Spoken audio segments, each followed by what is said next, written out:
Hey guys, Richard here with CRG Games, and today I'm just going to open up a box of Commander Legends. I got two of these in the mail, yesterday or today, I think, actually. So, as of the filming of this video, and this is, April 16th, April 15th? I think it's April 16th. These boxes are still running about $107 on Amazon. $106.95 is what I picked these up for. Excuse me. TCG Players seems to have them for about 120, 121 they're selling for. Now, originally I thought I would just keep these, but I'm going to go ahead and crack them. I'm thinking that with the amount there are for sale on Amazon, they may stay at this level for a while. My LGS is not able to get any more. I am fairly certain it is out of print, especially with Commander Legends 2 coming out here very soon. It would be highly unlikely that this product is still being printed. So what we're hoping for is, of course, like a Mana Drain or a Vampiric Tutor, a Jeweled Lotus, of course. The expected value on these boxes is right around, I want to say about $85, which is not bad. If you can get these for less than 107 bucks, you really stand a pretty decent chance of actually probably making a couple bucks. Commander Legends has a ton of useful commons, uncommons, of course, a lot of useful rares and mythics. And then you have the chance of getting, a single a single rare that's going to pay for the entire box essentially. So I think that this is still a good product to crack, even at the current prices. They're not so high that the chance of making a buck or two doesn't exist. So I would say if you have the extra money to spend, go ahead and pick up a couple boxes. The worst that can happen is you hang on to the box, you give it, I don't know, a year, 6 months even. War Room's good rare, and a Sin Gear. You give it 6 to 8 months. These boxes will probably be in the 150 range, I would have to guess. Give it even longer, if you can wait a year, if you can hold on to $100, $110 box, after shipping and taxes for a year, you probably stand a chance of doubling your money. I would have to expect. The product is strong. If there's anything in the market in the meantime that happens, and then one of these cards spikes, or multiple cards in this set spike, that's just going to increase the value. And if the new Commander set, does not have any kind of comparable card or reprint of Jeweled Lotus, I would have to expect that that would also push the price of the boxes higher. So I put a couple of the wrong cards in there. Hey, Thought Vessel, that's $3 or $4. Yes! Oh my gosh. So this box essentially just paid for itself. I cannot believe that. What a beautiful card. Beautiful card. That's going to be the thumbnail, I think. We're going to put that on the side. We got Hamza here, another rare. And a Magus. Wow, was it?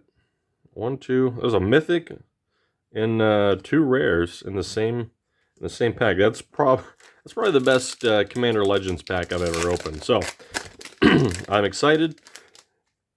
Part of me is saying, just go ahead and keep the other packs sealed, put them away, the opportunity to get another, well, you know, I'm not really sure. You know, I've played this game for a long time, but I'm not, you know, especially super well versed in the printing aspect, you know, how Wizards does their printing.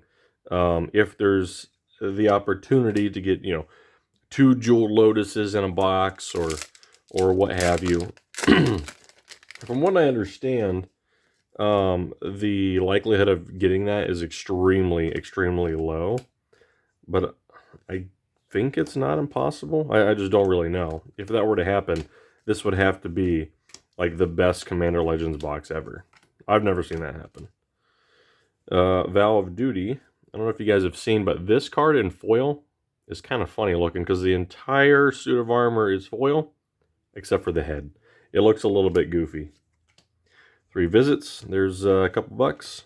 Rejuvenating Springs. Great land. What else we got here?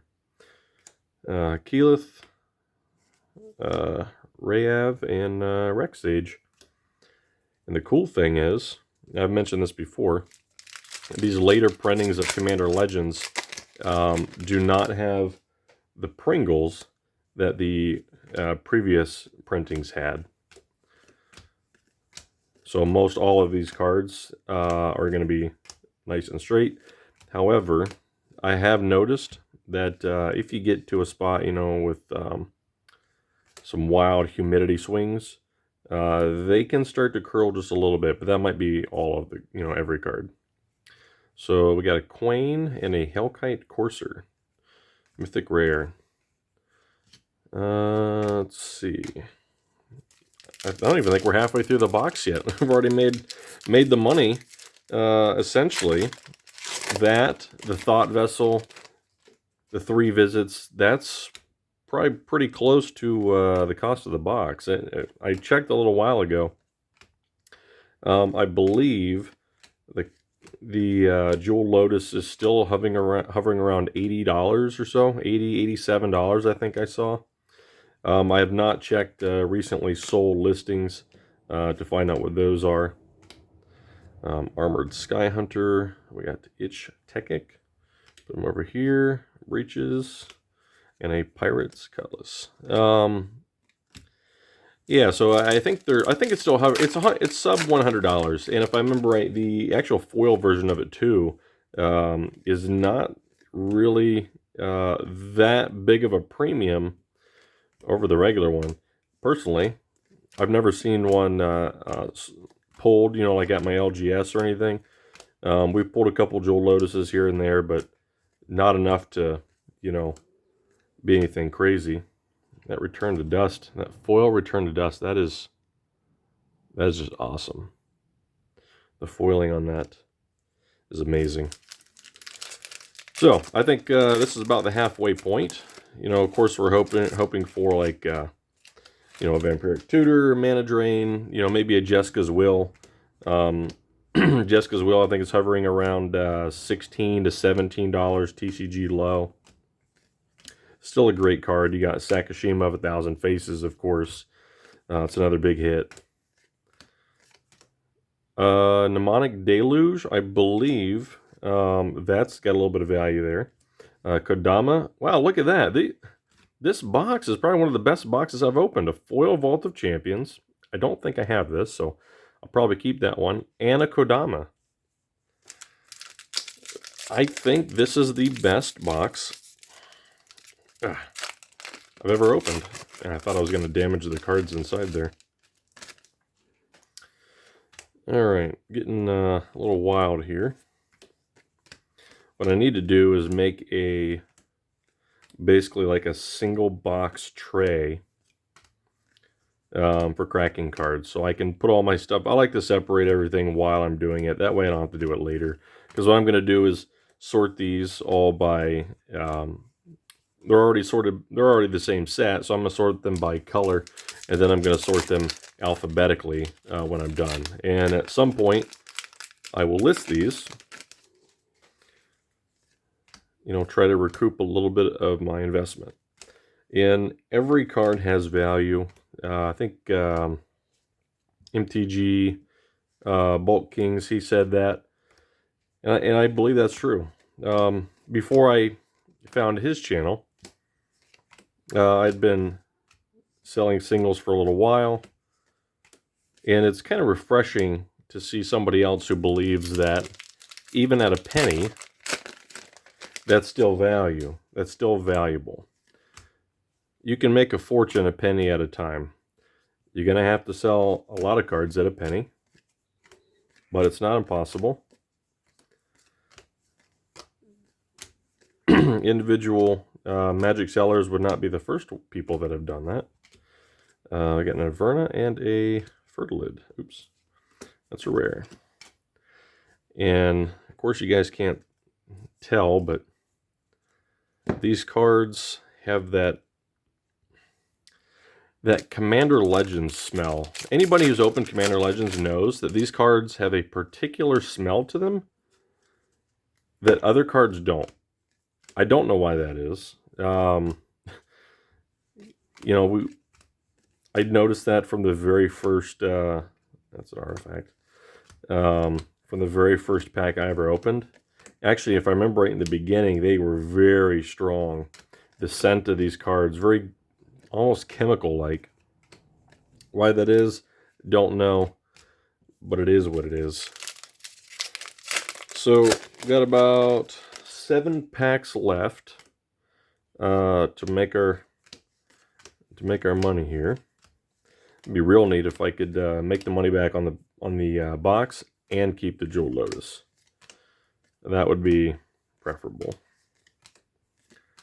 Wheel of Misfortune. I remember when this card came out, or when that was spoiled, everybody thought that was going to be like some, game-changing, mechanic, and it was going to be fun to play. And I've never ever had to play against it or have it played during a game. It almost seems like it should be in some, like in a conspiracy set. I really wish I had that Ragavan there. I guess technically you could say Ragavan was spoiled in Commander Legends because he makes an appearance there on Makeshift Munitions. Debaser, Tago, Obeka, Brute Chronologist, and Universal Solvent. I've never seen anybody play that either. I mean, I guess maybe in a draft format it could be useful, but for 7 mana, I only play Commander Legends, so I would never use that card. I'd rather use an instant or something. Command Tower is always good. I think those are hovering. Most sellers have those listed at about a quarter, and I think that's fair for a Command Tower. I do. Guildless Commons, I think those are about 15 cents. Necrotic Hex. Rebek, Gore Muldrak, he's basically worthless. What is this line here? I don't know if you can see that on the camera, but there's this print line that basically goes from about here all the way up. I can't feel it, but it is definitely there. Sometimes you get these strange things. I see people on the MTG Rarities and Misprints Facebook page all the time. They'll have crimped cards and, super off-center cards. I really want to hit something like that. I've never seen them in person. I've gotten cards where it's like, wow, super off-center, relatively crazy, but not really. And it's like, one of these days, I want to pull a card, that's miscut or something like that. It's got half the art here and half the art from the next card on the sheet there. I think that would just be cool. To me, I like those. I don't play any because I don't own any. But if I did, I believe I would definitely put those in my deck. And you got to be careful, I think, because I have heard that what people will do is they will somehow come into possession of an uncut sheet, and they'll go ahead and cut it themselves, and they will create those, those crazy misprints. I've heard that. I don't know if it's true, I don't know how you go about getting, you know, uncut sheets like that, but I read it on the interwebs. But you know what they say? Believe none of what you hear and only half of what you see. So we're almost done with this pack. We got a couple, a Quirk and a Jessica, Thrice Reborn. That's a pretty good pack. Oop. Throwing cards here. Heavily damaged. Heavily played. Speaking of heavily played, there was one time I was sorting cards. I was sitting at my desk in my computer chair. I dropped it. I don't remember what card it was. I don't think it was anything worth a bunch of money, but I dropped the card. I rolled back in the computer chair to pick it up, and I rolled right over the card. So, now I sit in a regular chair, just in case. Sakashima's Will, it's the wrong one. Dargo, and a Tuya Bearclaw, foil etched. Very nice. Very nice card. We'll put her down there. I believe in the last box I ended up getting 2 foil etched cards. Alright. We're almost done. 2 packs left. And another command tower. It's a quarter. After TCG Direct fees and shipping. So generally anything on TCG Direct under $3, you're going to get 50%. So I say a quarter. What I mean is I'm going to get about 25 cents. Or sorry, 12.5 cents. So Jessica's Will. It's one of the cards I wanted to hit. So that's good. What else we got here? Slurk. Nope. He's green. Zara and Finclade Fugitives. Last pack. Man, I don't know what is going on. The outer layer is pulling away from the foil layer there. All right.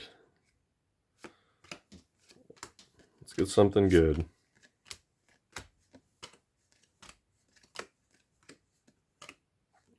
Path of Ancestry.